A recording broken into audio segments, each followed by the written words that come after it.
gold trails and ghost towns. Share the adventures of our early pioneers as we explore the development of the Pacific Northwest and beyond. With your host, Mike Roberts, and historian Bill Barley.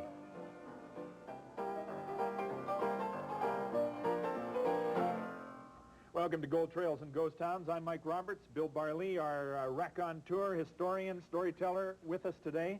This guy, we've been talking a little bit about him before we've come on, absolutely amazes me. This guy has to be Superman of the West.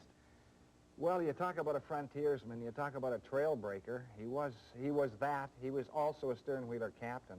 And of all the stern-wheeler captains in British Columbia and the Yukon, I don't think anybody really marks up to Billy Moore. Captain Billy Moore. Captain Billy Moore, called the Flying Dutchman, with very good reason, was all over British Columbia, followed virtually every gold rush in British Columbia and the Yukon, owned about 12 to 14 stern-wheelers, lost them all, made 3 fortunes, lost 2 3/4 fortunes.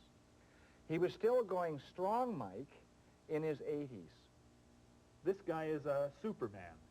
The only way to describe him, Captain Billy Moore, and we'll begin our study of him as he emerges from his childhood. We'll do that right after this break.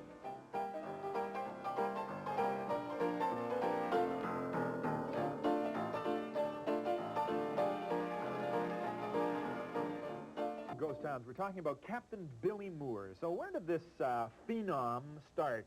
Well, this guy was born in Hanover, which was a state in Germany at that time, 1822. British possession, actually, at that time. Shipped off for North America. Arrives in New Orleans. How old? That's just a kid, or is he's he about 24 when he gets 24? to New Orleans. Marries his childhood sweetheart, Hendrika. And they stay in New Orleans. He goes into the American and Mexican War for a couple of years on board ship. Kind of falls in love with the nautical way of life. Comes back after the war is over and decides to go to California. 1851, the rush started there. 1849, he's a little late. He said, I'll never be late again. So he hangs around California a little while, decides to go to Peru. There's a big gold rush there. Goes down to Peru, and this is about 1852, 1851 actually, and stayed in Peru for a little while, lots of revolutions, problems there. His wife begs him to go back to California. He goes back to California and picks up, he has 2 kids by this time, and he also has a whole bunch of goats. He had an affinity for goats. He really liked goats, and took them wherever he went, virtually wherever he went. 1852, he hears of a gold rush in what was British territories, British Columbia, and goes up the Queen Charlotte's and embarks with a number of other gold seekers, mostly from California. The Haida Indians gave them very short shrift, and they decided not to stay there. He goes back to California and stays in California for, some years, actually. And then he hears about a rush on the Fraser River, the year 1858. Decides to get on the ground floor of the rush. He heads for Victoria, which was the old Hudson's Bay Company post in Vancouver Island, and comes there with actually not very much money, but through dint of very hard work, he builds a barge. It's about 35 feet long, and he transports the goods back and forth between Victoria and the mouth of the Fraser River. Does very well. Georgia Strait and up in the Fraser River. Yeah, it goes up probably about as far as New Westminster. Yeah. Decides that there's more money to be made from New Westminster to the new gold diggings up past Hope into Old Fort Yale. Builds a new stern-wheeler 72 feet long. Decides he will go up into that area, and he lands in, and actually he does very, very well. This one was called the Henrietta, I believe, named after his daughter. And so he's the first stern-wheeler captain to get into that booming town of Yale. And Yale, at that particular time, 1859-60, is booming. 3,000 people are working in Hills Bar and Strawberry Island and all the bars all the way up the river. They welcome him with open hands. He gets a new nickname. They call him the Flying Dutchman, because he is able to navigate up from Hope right up to Yale past Emery Bar, which is very tough, and the Seven Sisters and all the rest of it. Tough bit of river to navigate, And He does. he kind of likes that name, so he names the second ship. Now he's gone up to 91 feet, up from 72 feet up to 91, another 20 feet. This does happen. A little bigger. Does happen with people who own boats, and any sort of vessel. So he christens this one, and this one, by the way, is after a kind of like a Mississippi sternwheeler, very similar to that. And when he launches that, it isn't as good a ship as he thought it would be, but he decides to keep on going. And the rush goes kind of over the top on that now. So he ships out to another rush he hears about, and this is the Leech River Rush on Vancouver Island. And he starts providing some transport to the Leech River Rush. But that wouldn't be seaborne, because... Yeah, that's seaborne. He goes near Shawnigan Lake or something. That's right, but he goes up by, and he transports in from the west side of the island. And he doesn't do very well there.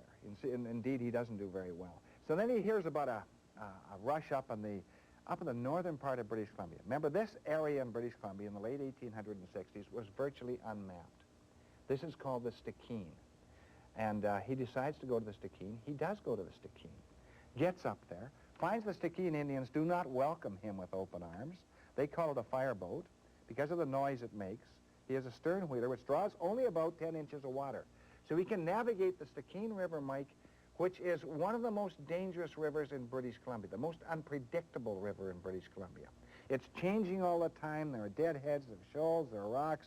And my grandfather, remember, stated that of all the rivers he'd ever been on, the Stikine was the one, was the most unpredictable. The thing that bugs me out, right, how does this guy keep building these sternwheelers? I mean, comes up from San Francisco, he builds a barge to go across Georgia Strait, builds two sternwheelers so he can go up the Fraser. I mean, is he made of money, or what's the deal? Remember, he now has 7 children.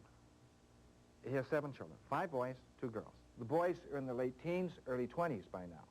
So this is his deckhands and crew. Sure, is this so right? they work as hard as the old man, and he is a bear cat for work, absolute bear cat.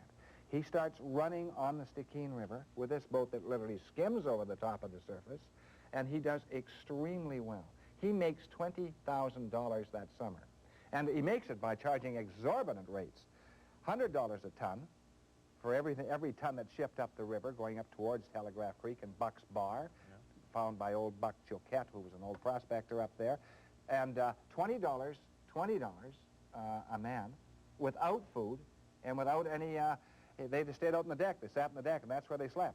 I mean, that was the price of admission. He had the only boat on the river, that's and right. if he wanted to get there smooth and easy, that was the price of it. He was the only show in town. He makes $20,000.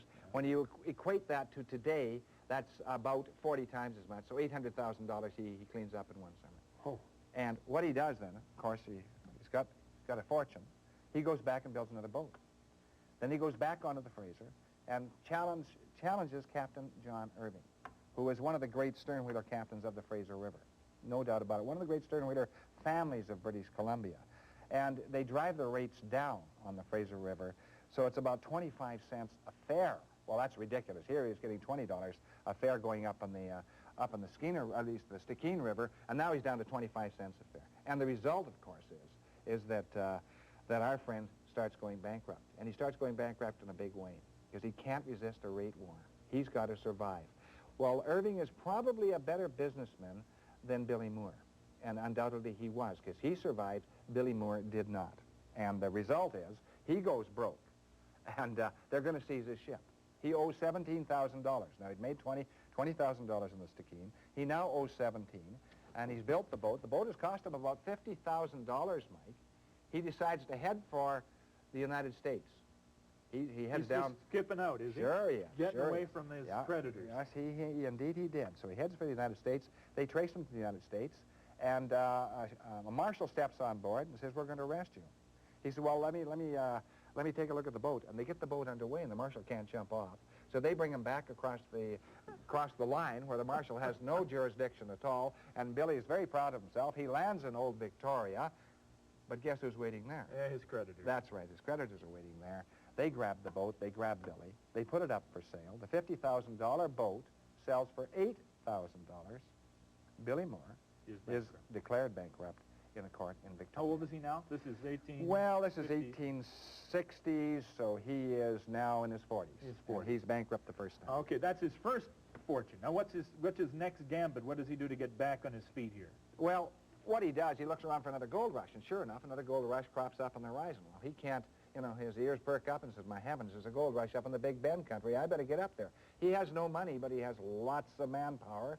All his kids are willing to work for him. Sure, all his kids are willing to work for him. He scrapes a few dollars, goes up to the Kamloops area, builds himself a barge, makes a few trips up the Thompson and right into that Seymour Arm country up there in Shuswap Lake, and finds that the rush is not going to last. He doesn't make much money. Ties the barge up, picks up his wife, picks up his kids, picks up his goats, and heads for the Caribou.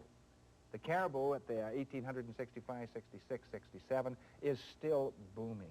We had, you know, names like Billie Barker and Caribou Cameron, and all the great gold kings were coming streaming out of the Caribou. Billie doesn't get a good claim. He works in the mines for a while. His sons work all over the place with ranchers and so on. Oh, so he's not barging now. He's working in the mines. No, he isn't, but he's looking for another opportunity. Finally, in early 1870, the opportunity comes. He hears of another rush in the Amanika district. In the Amanika district, 1870, 1871, was booming with gold, and placer gold, of course. He teams up with a guy called Elsmore, who's a businessman in that Quesnel area. And Elsmore wants to establish a store up there. They go up to that district, and they establish a store, mostly under Elsmore, because what happens is they barged up, with the kids working like dogs, and the old man working just as hard or harder. They get up to the Amanika district. They establish the store, and Elsmore is so greedy, they call him Old Hoggum. They said, heck, that's not good enough. And the town goes up around his store. They call the town Hoggum. So he's Old Hoggum, and the town is Hoggum. And Moore decides he's done the best he can there. He starts to head overland, and he heads overland into the Skeena River district. Now he's back on the coast. Skeena, one major river down from the Stickeen, and he starts freighting in there with a barge and with a boat. And now this guy is now 50. He's now... he'd be 50 now. Now he's getting on, but going concern. This guy's a dynamo, and they have all sorts of trouble with the Indians in Kitsilas Canyon and around Kitchigukla village, and they call them the Stick Indians. Well, these are the Indians around the Skeena River district, Tlingit mostly, and they were very, very truculent. They didn't think that anyone should pass in Kitsilas Canyon. And Moore had to, shots were exchanged because they were lined up on the shore, and Moore was bringing his craft up the center of the canyon, lining most of the way.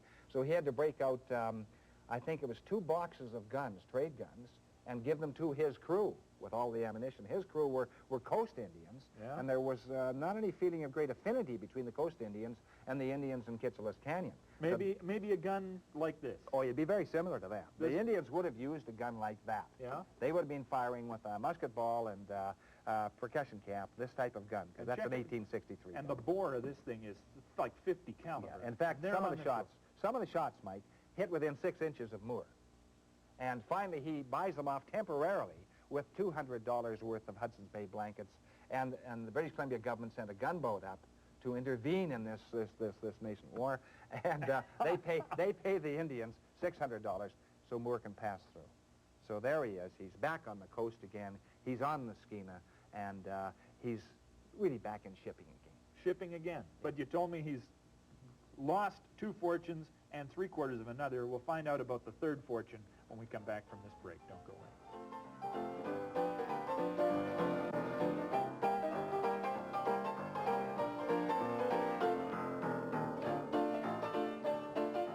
Captain Billie Moore today. We've already followed him across the Georgia Strait and up the Fraser. We've followed him up the Thompson. We've followed him on the Skeena. We've followed him on the Stickeen. We've followed him to Mexico. This guy's all over the plot. Where is he going now at the age of 50-something? Yeah, just about 50 years old now. Now, and he hears of a rush now, again on the Stickeen, but it's called the Cassiar, a little farther up, one of those creeks leading into the Stickeen, actually off Dease Lake. So he and his sons head there, and they get up there, and they get onto Thibert Creek. One of the French-Canadian prospectors discovered a very, very rich gold creek, and it's late in the fall, and they decide to do a little panning. It's good color, but they don't like it. It's mostly staked. So the kids, Billy and Johnny, 2 of his sons, said, we passed a creek about 12, 15 miles up the lake, and we think there's nobody there. So they go back and prospect that. They get up about 2 or 3 miles. They hit coarse gold, Mike. Is this some of the gold from this neck of the woods? That's the type of gold they were hitting. That's about half a pound there. They get about half a pound a day, every day. So they get that much every day, and it's $15 an ounce. They're making super good wages. And they stake this creek. Instead of calling it Moore Creek, which they should have, they call it Dease Creek after Dease Lake. And they come back the next spring. They have discovery claims. They take out between 3,000 and 4,000 ounces, about $50,000 in gold there. So Captain Billy Moore doesn't make all his fortunes on riverboating. He makes some of it right out of the creek. He makes one of his major fortunes out of this creek. There are 3 major creeks there. There's Thibert Creek, there's Dease Creek, and there's McDane Creek, that trinity of creeks. He goes back then to fight another war, builds another sternwheeler, wants to fight another rate war, of course, with our old friend Captain John Irving. Shows up on the Fraser River, starts losing his money, dissipates his fortune, and eventually they seize that ship too. And he's declared bankrupt again. A second time. Yeah, but this takes probably over a period of about 10 years. So the second bankruptcy is about 1882. So between 1882 and about 87, his sons wrote. Billy is in the far north, and his other sons are sternwheeling here and there, and they send him back. They're a family that writes letters all the time. He gets a letter in 1887. He's down on his luck. He is now 55 years old. 1887, no, he isn't. He's 65 years old, isn't he? Yeah, he's 65 years old, born in 1822. So he's now an old age pensioner. And his son Billy says, I think there's some little discoveries up here in the Yukon district. They call it the Klondike. He said, and I think that they're going to make a big discovery up here. Well, it doesn't take any more urging. The old man is on his way. Leaves Hendrika behind in Victoria and travels up coast, catches another sternwheeler, which much have galled him, and lands up coast, starts running the mail for the Canadian government. And he runs... At 65 years of age, he's running the mail. Yeah, well, what is he on a started. sternwheeler or what? How is he running this mail? Eventually, he starts running overland. He's in his 70s by the time he starts running overland. He's hiking the mail? Yeah, but what happened in his sojourn up there is very, very interesting, Mike. He runs across a Canadian surveyor, a guy called Ogilvie, William Ogilvie, whom I think was very, very dedicated civil servant indeed. And they're out in this country. The Klondike rush has not occurred. That's 98, right? The 96, actually, the first strike, major strike was made in 96. So here he is in 1890 Yeah, sometime. here's in 1888, 1889, 1890. And he's up there, and he runs across an Indian, and the Indian is Skookum Jim. And this is one of the Indians who eventually discovered part of the Klondike rush, Skookum Jim, Tagish Charlie, and George Carmax, as well as Henderson, Robert Henderson, the Canadian. And anyway, he wants to get a route into that country. He doesn't know there's any gold up there, but he thinks there's going to be gold there. There's Chilkoot Pass is one of the routes. And anyway, Skookum Jim comes down and said there's another route. And Skookum Jim takes him over the White Pass, which they named after Canadian civil servant, Minister of the Interior, actually. So they call it White Pass. And this is the route he thinks is going to be taking him right into the Klondike. Mm-hmm. And so what happens is this. He establishes this route, carries the mail, 1,200 miles for $600. He's 75 years old, but in the 75th year when he's carrying this mail. But he also is working on a natural bay down there, Skagway Bay. He thinks this is going to be the natural entrance into the Yukon district when the big gold is discovered up there. He preempts 160 acres there, and he begins to build a huge, massive dock, hundreds of feet out into that bay. So he can accommodate ocean-going ships that are coming in and are going to land the prospect. And this is in the early 1890s. 1890, yeah, about 6 years before the rush takes place. There are no big ocean boats there. There's nobody else there. There's only Billy Moore, Hendrika, his wife, his kids occasionally, and the goats. And one house, and a huge, long dock that nobody lands at because there are no boats coming in. What happens in 1896, electrifying strike goes around the world. People start coming in 1896. Billy is sitting there waiting for them. They continue to come in ever-increasing numbers in 1897. In 1898, remember, over 100,000 people came into this. He is sitting there waiting for them. Skagway becomes a city. And now, it's his city. It's mostly his city, 160 acres. But the people who come in don't consider this old man that has any power at all. They survey right over his house, right over his lots, and they're going to drive him out. A bunch of young toughs come up. He's now about very close to, he's about 78 years old. They come up and they're going to throw him out. They ain't going to throw him out. He grabs a crowbar and he wards them off with a crowbar. And of course, long and very expensive litigation results. And while this litigation is going on, Billie Moore hears of another rush. 1900, Nome, Alaska. Heads to Nome, takes $10,000 with him, stakes his own claim, thinks he's got the magic touch or the golden touch, and he hasn't. He loses the $10,000, comes back to Skagway, builds a house for his wife, his long-suffering wife, and on the house he builds a pilot house so he can look out in Skagway Bay and pretend he's the king of Skagway. Now, of course, Soapy Smith was the king of Skagway, but he thought he was the king of Skagway. He stays there for a while, finally realizing that his stern-wheeler days, essentially, Mike, are probably over. He's over 80 right now, and it's 1902, 1903. He's dissipated most of 3 fortunes, but the court case, he gets about $20,000 back. That's equivalent now to about $800,000. He then moves back to the town he had always loved, and the town he had always loved, of course, is Victoria. So he comes back to Victoria, and he settles down with his family in Victoria and lives a rather genteel life until his death in his 88th year in 1909.